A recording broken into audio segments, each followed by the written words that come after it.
आईनी तरामीम मंजूर करवाने की कोशिशें तेज। विफाकी काबीना के इजलास का वक्त तब्दील। वज़ीर आज़म 12:30 बजे इजलास की सदारत करेंगे। आईनी तरामीम के मसवदे की मंजूरी दी जाएगी। सेनेट इजलास भी 11 के बजाय 12:30 बजे होगा। कौमी असम्बली का इजलास 3:30 बजे बुला लिया गया। सेनेट और कौमी असम्बली इजलासों के एजेंडे में आईनी तरामीम शामिल नहीं, सप्लीमेंट्री एजेंडे के तौर पर पेश किए जाने का इम्कान है।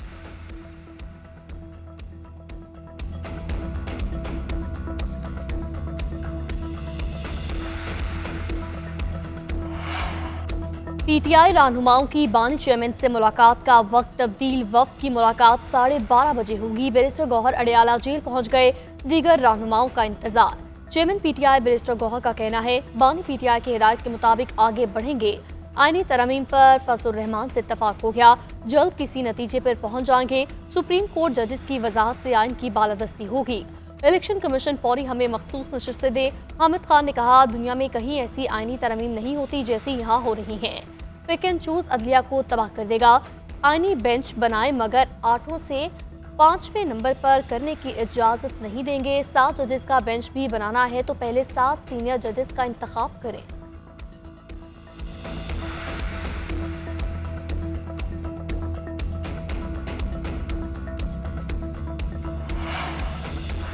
हुकूमत और इत्तेहादी आईन तरामीम पर इत्तफाक राय हासिल न कर पाए। मुलाकातों का सिलसिला रात के तक जारी रहा। बिलावल भुट्टो की मौलाना फजलुर रहमान से मुलाकात। आईनी तरामीम और खुसूसी कमेटी में मंजूर होने वाले मुसवदे पर बातचीत। JUI ने आखिरी वक्त में 2 निकात पर एतराज़ उठाया। पीटीआई रहनुमाओं की बानी चेयरमैन के साथ मुलाकात के बाद दोबारा बिलावल मौलाना मुलाकात का इम्कान। तहरीक इंसाफ के रहनुमा भी JUI सरबराह से मिले। आईनी तरामीम के मुसवदे और सियासी सूरत हाल पर तबादला ख्याल।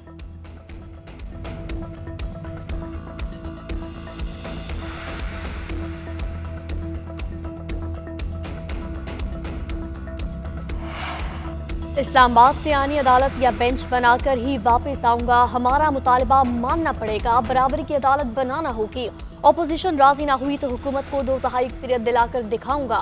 ऑपोजिशन ने दरवाजे बंद कर दिए तो मुतनाज़े और नापसंदीदा रास्ता तलाश करूंगा। चेयरमैन पीपल्स पार्टी बिलावल भुट्टो की घन घरज। कहा जब भी मौका आया अदालतों ने आमरों का साथ दिया, आइन का नहीं। सियासी जमातें होश के नाखुन ने वक्त आ गया। हम पार्लियामेंट की इज्जत में इजाफा करें, सियासत को मोतबर बनाएं। ऐसा ना हो अवाम सियासत और सियासतदानों को गाली देना शुरू कर दें।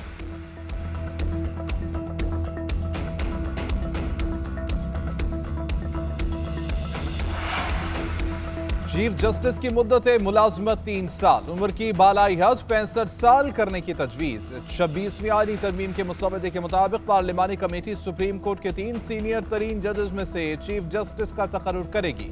वज़ीर आज़म चीफ जस्टिस का नाम सदर मुमलिकत को भिजवाएंगे।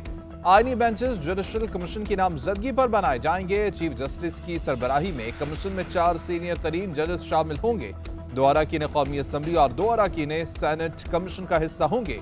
आईनी बेंचेस के फैसलों पर सुप्रीम कोर्ट में अपील का हक नहीं होगा। आईनी बेंचेस के फैसलों को सुप्रीम कोर्ट में चैलेंज नहीं किया जा सकेगा। सुप्रीम कोर्ट के जजेस की तैनाती खुसूसी बेंच करेगा। चीफ जस्टिस सरबराह होंगे।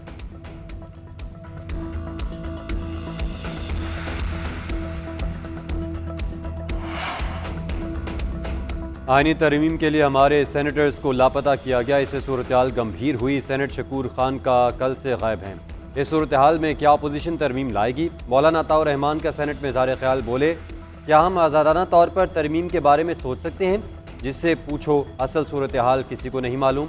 इरफान सिद्दीकी बोले मौलाना अताउर रहमान की बातों से इत्तफाक करते हैं। मौलाना फजलुर रहमान को साथ लेकर चलना चाहते हैं। हुकूमत ने आईनी तरमीम के मामले पर जल्दबाजी नहीं की। हमारा इस तरमीम में कोई सियासी फ़ायदा नहीं। हमारी कोशिश है कि PTI समेत तमाम जमातें इसके हिस्सा बने।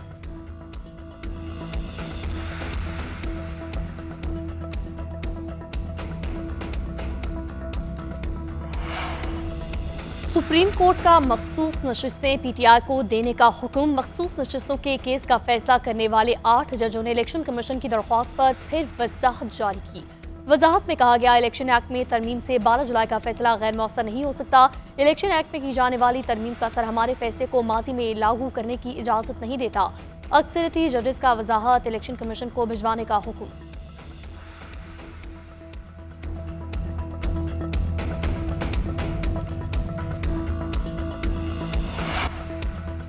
इलेक्शन कमीशन का इलेक्शन एक्ट तरमीम पर अमल दरामद का इम्कान। जरा के मुताबिक सुप्रीम कोर्ट के मुताबिक फैसले मौजूद हैं कि कानून में तरमीम की सूरत में नए कानून पर अमल दरामद होगा। चीफ इलेक्शन कमिश्नर की ज़ेर सदारत अहम मुशावरती इजलास।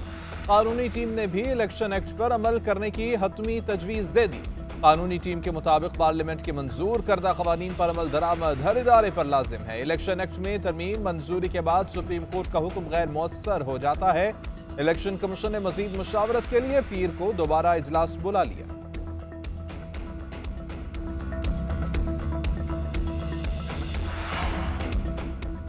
कोर कमांडर बलोचिस्तान से बॉक्सर मोहम्मद वसीम की मुलाकात। कोर कमांडर ने हालिया कामयाबी पर मुबारकबाद पेश की। कहा, मोहम्मद वसीम ने अपनी मेहनत और लगन से पाकिस्तान का नाम रोशन किया, नौजवान नस्ल के लिए मिसाल बन गए। वसीम की कामयाबी सबूत है कि बलोचिस्तान के नौजवान अपना मकाम बनाने के लिए पुरज़्म हैं।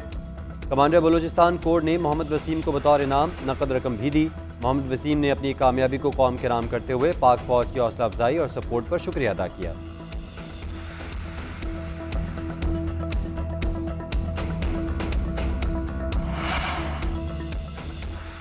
ट्रंप गैर संजीदा आदमी है, इनके व्हाइट हाउस आने के संगीन नताइज होंगे। अमरीकी नायब सदर और डेमोक्रेटिक सदारती उम्मीदवार कमला हैरिस का मिशिगन में रैली से खिताब।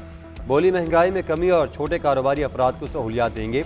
तजर्बा रखने वाले कारकुनों के लिए कॉलेज की डिग्री की पाबंदी खत्म कर देंगे। कमला हैरिस ने डोनाल्ड ट्रंप का मजाक उड़ाते हुए कहा कि वो थक चुके हैं, इसलिए मुबाहिसे और इंटरव्यू से गुरेज कर रहे हैं। दूसरी जानिब डोनाल्ड ट्रंप ने कहा कि वो थकन का शिकार नहीं, पुरजोश हैं, क्योंकि वो इलेक्शन जीतने जा रहे हैं। कमला हैरिस ज़हीन नहीं, ये मुल्क की नुमाइंदगी करने के काबिल नहीं। वो तो बार का इम्तहान पास न कर सकी, मुल्क कैसे चलाएगी।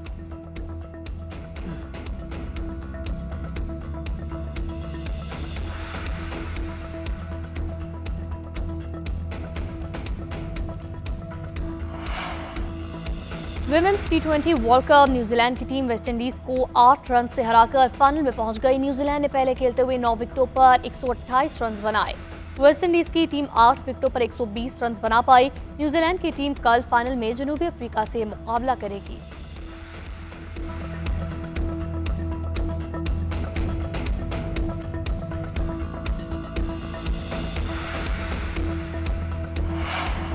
WTA निंगबू ओपन के मुकाबले मेगा इवेंट की फाइनल 4 लाइनअप मुकम्मल हो गई। डारिया कास्टकीना ने कमबैक करते हुए सफर जारी रखा। 5th सीड रूसी खिलाड़ी की खासी खरीफ यूलिया पोटेंस्टिवा के खिलाफ 3 सेट्स में कामयाबी। रूस की मीरा एंड्रूवा की भी पेशकदमी। चेक प्लेयर बारबोरा क्रिचकोवा के खिलाफ वॉकओवर मिल गया। क्रिचकोवा दूसरे सेट में खेल जारी न रख सकें। स्पेन की पाउला बाडोसा ने ब्राजील की बैट्रीज हदाद माया को वापसी का परवाना थमा दिया। कैरोलिना मोत्स्कोवा ने भी जीत हासिल की।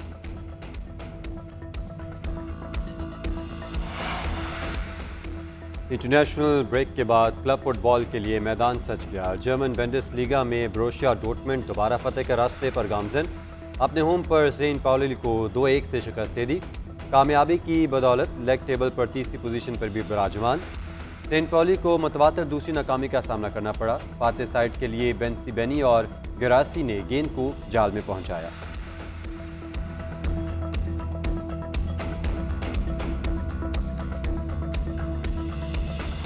और अदाकार सलीम नासिर को मद्दाहों से बिछड़े 35 बरस बीत गए। ड्रामा आंगन टेढ़ा में अकबर के किरदार ने शोहरत की बुलंदियों पर पहुंचाया। आखिरी चट्टान में सुल्तान जलालुद्दीन का किरदार आज भी लोगों के ज़हनों पर नक्श सदाती तमगा हुस्न का आकदगी से नवाजा गया।